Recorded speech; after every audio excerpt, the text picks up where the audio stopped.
Tervetuloa Urantie-podcastin pariin. Me ollaan kuvaamassa tätä Roosendahl-hotellilla, jossa meillä oli just Urantie-seuran lukijapäivät. Tällä kertaa Toure meni kameran taakse ja minä Jukka saankin nyt sitten hostata tämän. Ja mulla on täällä vieraana Kari. Kari, sä oot pitkän linjan kirjan lukija. Miten sä löysit kirjan? Kyllä, terve vaan. Se oli 2000 tai 2002. Se on niin pitkä aika, että ei taho enää muistaakaan. Tai kyllä se aika hyvin on, kun tuommoisen kirjan löytää, niin kyllä se muistaa, että milloin sen on löytänyt ja kohdannut. Että silloin oli semmoinen kuin Moroliite Aamulehdessä. Ja siellä oli kirjoitus, täällä oli pidetty vissiin, oliko pidetty jotakin semmoisia tämmöisiä hengellisiä tilaisuuksia Tampereella ja oli kirjoitus siellä, että niistä ja vielä lainausmerkeissä huuhaata, silleen kevyesti sanottu. Ja sitten mä alkoin tutkimaan sitä huuhaata sitten ja siellä oli semmoinen sana tuli esille kuin urantia. No, sittenhän on netistähän ne löytää kaikki nykyisin, silloinkin jo löysi kaikki ja menin katsomaan, kirjoitin siihen, että urantia ja katsoin mitä tulee. Sieltä tulee urantia seuraa ja paljon artikkeleita erilaisia. Siellä oli aika hyvä, kun sieltä alkoi seulomaan niitä, mitä uranttia tulee, niin sieltä löytyi aikamoisia. Sieltä löytyi Teologisen instituutin tutkimuksia uranttia-kirjasta ja muuta. Ja sitten mä sieltä tietenkin löysin Suomen Urantia-seuran sivut sitten sieltä. Ja no siellä haravoin niitä sitten ja katsoin, että täällä on kirja luettavissa kokonaisuudessaan hienosti. Ja osaatko arvata, että minkä artikkelin mä ensimmäiseksi luvin sieltä? Hyvä kysymys. Mä en tiedä, mutta sen mä tiedän, että kirjan kääntäjä tykkäsi ajatuksen suuntaajasta. No, mistä sä? Urantian historia. Urantian historia, sen mä luvin ja sitten sieltä sun täältä. Ja sitten aloitin lukemaan tietenkin sen alusta loppuun. Ja se onkin kyllähän sitä lukee silleen, ensi kertaa lukee sitä kirjaa, mutta se on semmoista tekstiä, että sitä ei heti sisäistä. Sitä kyllä voi lukea, mutta sitten siellä törmää ihan selviin asioihin ja sitten kun sitä on lukenut vuosia, nytkin on lukenut 25 vuotta sitä ja aika ahkerasti, vähän liiankin ahkerasti vaimon mielestä. Mä oon hurahtanut. No vieläkö se on huuhaata? Ei ole. Se on niin loogisesti järkevästi tehty kirja, että vaikka se on monin kohtaa vaikeampaa, mutta mä oon sanonut monelle lukijalle, että unohtakaa ne toistaiseksi, ne vaikeat kohdat, mitä ette ymmärrä. Ja keskittykää siihen, mitä ymmärrätte, että kyllä te tulette vielä ymmärtämään ne kaikki muutkin vaikeat paikat sieltä. Sä vedät täällä Tampereella opintopiiriä, että jos on tamperelainen, niin saa varmaan ilmoittautua sinne mukaan. Ja sitten toinen, mitä sä oot tehnyt iso työ, on semmoinen, että meillä on englanninkielisiä tämmöisiä opiskeluapuja, niin sä oot lähtenyt ihan kääntämäänkin tommosia kirjoja. Noi löytyy urantie.fi-sivuilta ja sinä taidat ne paketoida sieltä heti, kun joku niitä tilailee. Joo, niin. Kyllä. Joo, näitä on nyt Tajosmatkaajan käsikirja ja Sielun kehitys, joka on meidän kaikkein suurin, ylivoimaisesti suurin voimavara, on tämä sielu ja tärkein, joka ei koskaan huku. Tämä ruumishan tästä menee maaksi aikanaan sitten, mutta sitten kun aika tulee. Sitten on Jeesuksen opetukset Jeesuksen opetuksen uranteakirjassa on valtavan laaja ja hyvä, menee kronologisessa järjestyksessä ihan siellä. Ja ne on tehty vielä, että ne on hyvin ymmärrettävät, koska ne on tarkoitettu meidän kaltaisille ihmisille. Ja sitten on perhe, ihmiskunnan perusyksikkö, joka on urantiekirja sanoo, että se on kaikkein tärkein yksikkö meidän kaltaisille ihmisille, on perhe. Ja sen tuoma sosiaalinen opetus ja kaikki muut semmoiset, joka vähän on täällä nyt alamaissa minun mielestäni on perheinstituutio on vähän pikkusen alamaissa. Mm-hmm. Ja sitten on rukoilu ja palvonta, mitä urantiekirja sanoo rukoilusta ja palvonnasta, niin siitä on valtavasti tekstiä. Ja sitten nämä kirjat sisältää yli 155 urantiakirjaan kaikki, että tämä on niinku tarkoitettu aloittelijalle, tai totta kai se on muillekin tarkoitettu, että ne pääsee hyvin sisään sinne. Ja taisi hintakin olla vaan semmoinen, että omat otetaan pois, että jotain 10 luokkaa nuo on, että sinänsä hinnasta ei pitäisi jäädä kiinni, jos kiinnostaa.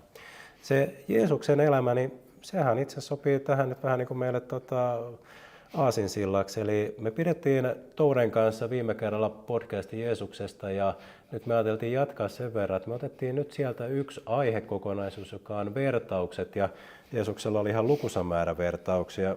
Tänään me ajateltiin, että me käytäisiin läpi vaan kylväjävertaus, joka löytyy Raamatusta samoin kuin kuuluisa tuhlaajapoika. Joo. Eli lähdetään saman tien näihin kiinni. Ottaisinko mä tästä vaikka heti, otetaanko kylväjä heti pohjille, niin mä voin vaikka lukea sen, että mitä urantiekirja täällä sanoo. Ja nyt jos ne, jotka Raamattua on lukenut, niin ehkä huomaa pikkasen pieniä sävyeroja. Eli täällä lukee, täällä on luvussa 151, että Jeesus lähti kertomaan tätä näin, että kylväjä meni kylvämään, ja hänen kylväessään sattui, että jokin määrä siemeniä putosi tien oheen jalkojen tallattavaksi ja taivaan lintujen syötäviksi. Muutamat siemenet putosivat kallioisille paikoille, joissa oli vain vähän multaa. Ne nousivat kohta oraalle, sillä maata ei ollut kovinkaan syvälti. Mutta heti kun aurinko alkoi paahtaa, kylvös kuihtui, sillä oraat eivät juurettomina tavoittaneet kosteutta. Jotkin siemenet putosivat orjantappuroiden sekaan, ja sitä mukaan kuin orjantappurat kasvoivat, kylvös tukehtui eikä tuottanut hyvääkään. Ja sitten oli vielä niitä siemeniä, jotka putosivat hyvää maahan, kasvoivat ja tuottivat mikä 30-kertaisen, mikä 60-kertaisen, mikä 100-kertaisen sadon. Ja kun Jeesus oli tämän vertauksen esittänyt, hän sanoi kansanjoukolle, jolla on korvat kuulla, hän kuulkoon. No, mikäs me tätä on varmasti analysoitu ihan kristinuskonkin piirissä, mutta jos nyt lyhyesti sanoo, että mikäs tässä oli tämä opetus nyt ainakin? Mun mielestä se on aika yksinkertainen, vaikka siinä on valtavasti selityksiä. Opetuslapset väittelivät siitä, että mikä nyt on oikea selitys siellä, mutta siellä on valtavasti siihen, niin se on se, että ihmiset ovat erilaisia, jollekin joku tapa esittää asioita on hyvä, toisille se ei ole hyvä. Jotkut eivät välitä yhtään, ottaa vastaan mitään uutta, ne tyytyy perinteisiin arvoihin, ovat niihin tyytyväisiä. Niin. Joo, siis toi oli ihan hyvä tavallaan.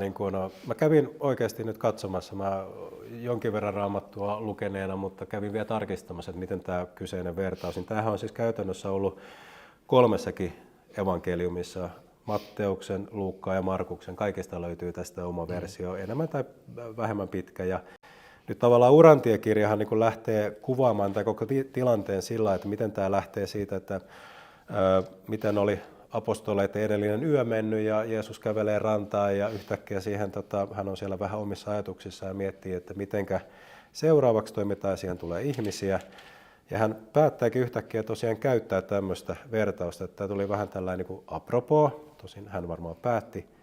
Ja sitten kävi juuri niin kuin Raamatussakin todetaan, että apostolit oli vähän ymmällään tästä tilanteesta, että miksi nyt tämmöinen. Eli tämähän oli aika lailla siellä tavallaan niin kuin näiden julistamistyön alussa.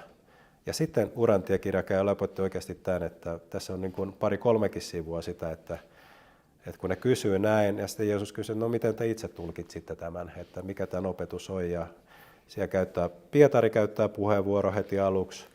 Sitten taisi olla niin, että oliko se nyt Natanael, joka kertoo oman versionsa, ja sen jälkeen itse asiassa alkaa kuvata, että alkaa riitely, että kumpikin esitti hyvän vertauksen, mutta heti ne oli jakautunut kahtia. Joo. Että Joo. Kyllä. tämä kuvastaa hyvin Urantie-kirjaa, että tässä käydään niin oikeasti, kuka käytti minkäkin puheenvuoro, että Joo. tässä pääsee niin vähän syvyyteen siinä. Kyllä. Mitä se minulle nyt merkitsisi tässä hetkessä? Tässä hetkessä, niin justis niin kuin mä sanoin, että se on, jos mekin kylvetään tietoa, annetaan tietoa kaikille, yritetään levittää, niin se on harva yksilö, joka ottaa sitä vastaan silleen. Toiset on välinpitämättömiä ja toiset hetken aikaa on siitä jonkun saa jonkun hurmoksen hetkeksi ja sitten ne unohtaa sen. Ja sitten unohtaa vielä sen myöskin sen takia, että se on liian vaikeaa, kun se ei olekaan helppoa. Joutuu itse ajattelemaan. Toiset ei ajattele sinun puolestasi. Joo. Ja näin se varmaan ihmiskunta oli silloin ja niin se on nytkin. Ja Jeesushan täällä tosiaan niin kuin itsekin käy läpi sen, että minkä takia, tai mikä tämä hänen vertauksensa tavallaan syy oli. Ja hän toteaa niin kuin lähinnä vaan sen, että tämä oli vähän niin kuin historiakatsaus siihen, että miten se oli onnistunut tämä julistustyö tähän mennessä ja miten se tavallaan niin kuin hän näki, että mitä haasteita tässä tulee olemaan. Mm-hmm. Ja tämä on niin kuin yksi sellainen, mitä mä itse katsoin tuossa, että kun mä luin noi Raamatun versiot, niin siinä oli tavallaan siellä on se evankeliumissa, että mikä on tämän vertauksen anti. Mm-hmm. Ja se itse asiassa muistuttaakin tätä, mitä tämä Pietari kertoi. Eli se nimenomaan lähti toteamaan. Pietari oli se, joka kertoi ne, mitä siellä on todettu. Että nyt on tässä vähän hyppimään kirjan välillä, että siellä verrattiin, että jos tuli se lintu, joka nappasi sen, niin se oli tavallaan paholainen. Ja kaikille näille tavallaan tarinan osille löydettiin täällä niin kuin jonkinlainen merkitys. Mutta jännää on se, että Jeesus nimenomaan itse asiassa kielsi käyttämästä tätä tarinaa tällä. Se ei, nimenomaan Jeesus sanoi, että älkää tehkö sitä allegoriaa, eli hakeko niille siemenille näin tarkkoja määritelmiä, että siinä te menette harhaan. Mä en tiedä, muistatko tämmöistä kohtaa tästä, mutta joo, kuitenkin niin ja tämä joka tapauksessa niin sitten johti tavallaan siihen, että nämä joutui tavallaan niin kuin käymään läpi sen ja ehkä meidän niin tavallaan pitää nyt sitten katsoa se, että no ehkä on ihan hyvä varmaan niin kuin tässä yhteydessä jo katsoa sekin, että miksi se Jeesus teki tämmöisen vertauksen? Miksi se nyt yhtäkkiä päätti siirtyä vertauksiin? Joo, siitä on aika hyvin sanottu, kun se harmistui siitä, kun hänen sanojaan yritettiin vääristellä koko ajan. Koska hän oli eri linjoilla kuin sen aikainen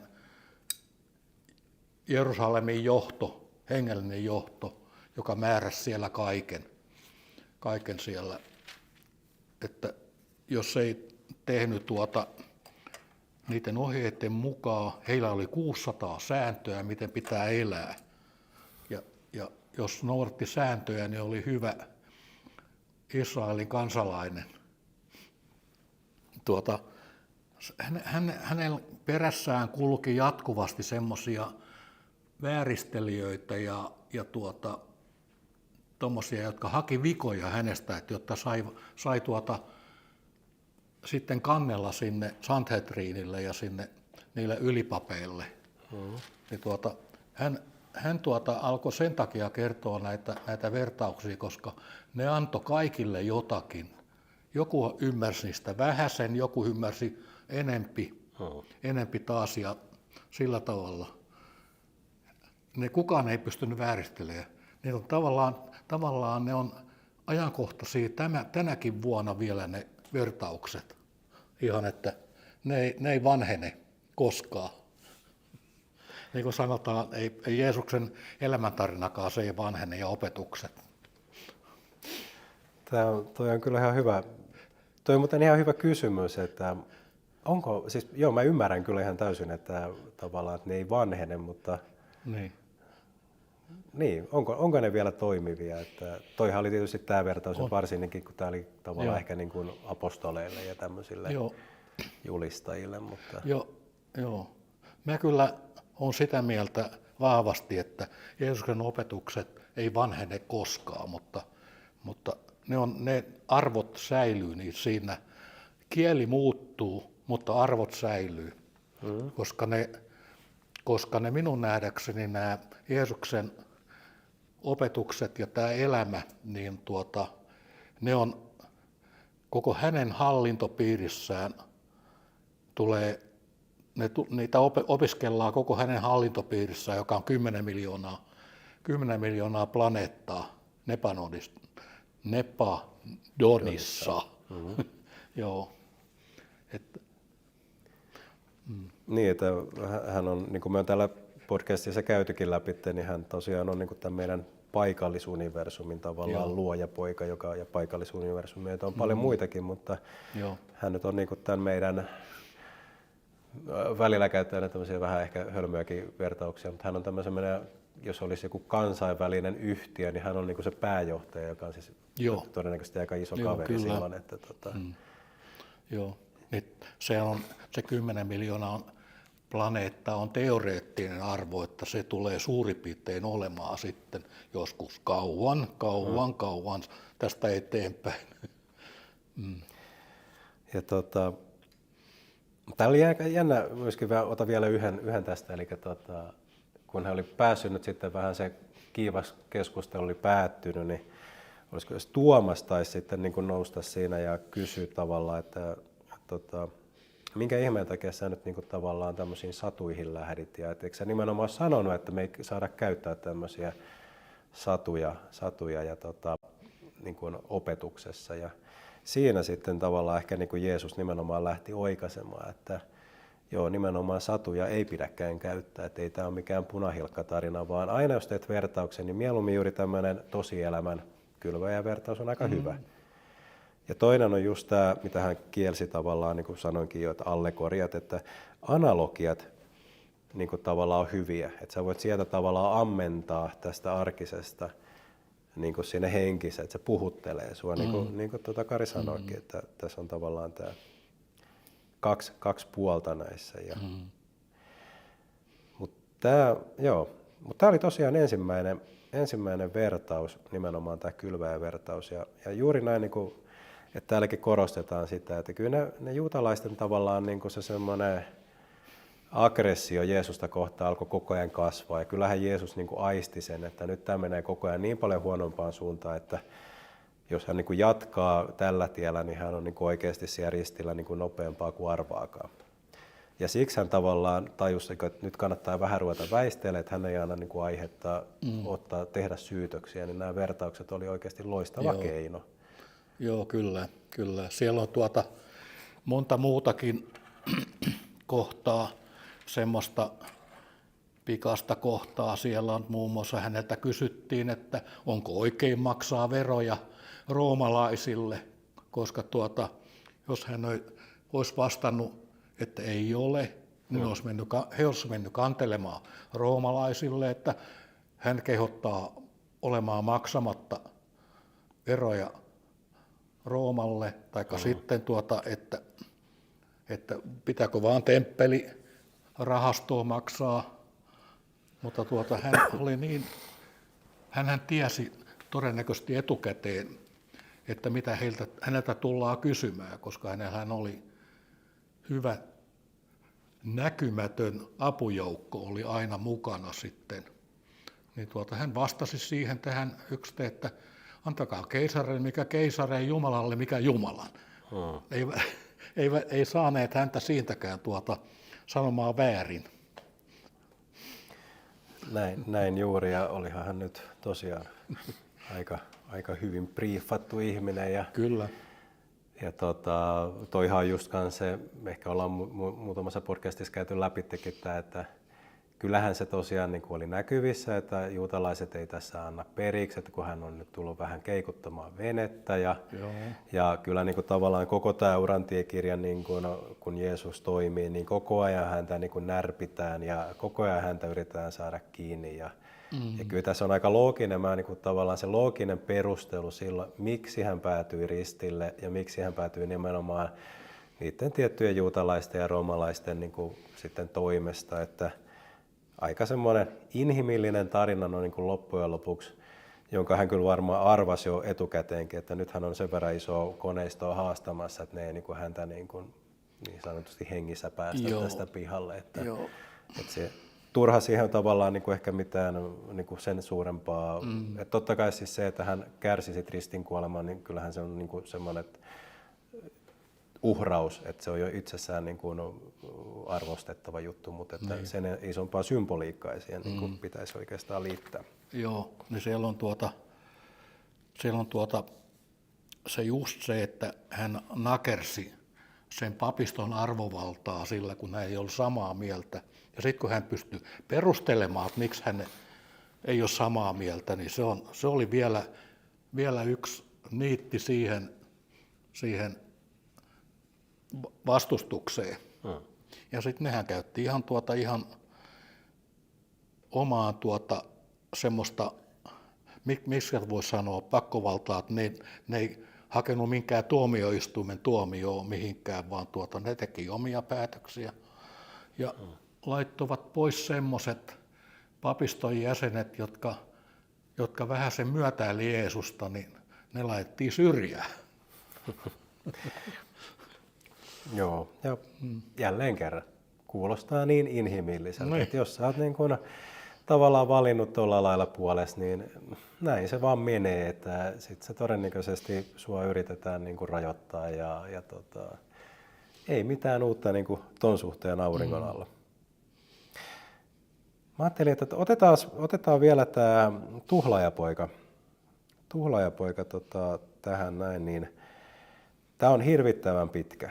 Siis mun täytyy järjesti sanoa, että kun mä taas sitten, tämäkin on tuolla Raamatussa, mutta tosi lyhkäisenä. Täällä se on niinku tämmöinen 1,5 sivun versio. Hyvä. Otetaan vielä tähän kohtaan tämä tuhlaajapoika-vertaus. Ja mites tämä nyt taas menikään? Niin se on rikkaalla miehellä, hyvin toimeen tulevalla miehellä oli 2 poikaa. Toinen oli erilaisia, niin kuin veljekset yleensä on. Toinen oli hyvin tunnollinen, noudatti tapoja, teki työtä ahkerasti. Ja toinen oli vähän semmoinen iloluontoinen tai nähtävästi semmoinen. Ja se sanoi, että hän haluaa perintönsä etukäteen, että hän lähtee maailmalle. Ja isä antoi perintönsä hänelle ja poika oli maailmalla, menetti perintönsä, eli jopa eläinten ruualla siellä jossakin eli ja tuli sitten kotiin, ryömi takaisin kotiin ja aneli armoa anteeksi antoi isältään ja isä tietenkin antoi anteeksi ja sanoi, että tuokaa parhaat vaatteet pojalle ja pujottakaa pojan sormus hänen sormeensa. Ja isä oli niin iloinen, kun hän tuli. Ja toinen poika valitti, että minä teen täällä töitä näin kovasti ja minä en ole edes sanoko se siinä, että yhtään juhlia, että olen minulle juhlia pitänyt, enkä ole teurastanut yhtään vohlaa juhlia varten. Ja isä sanoi, että sinä olisit voinut koska tahansa sen tehdä, jos olisit halunnut. Että tämän tarkoitus on se, että isät on niin armelia, anteeksi antavia.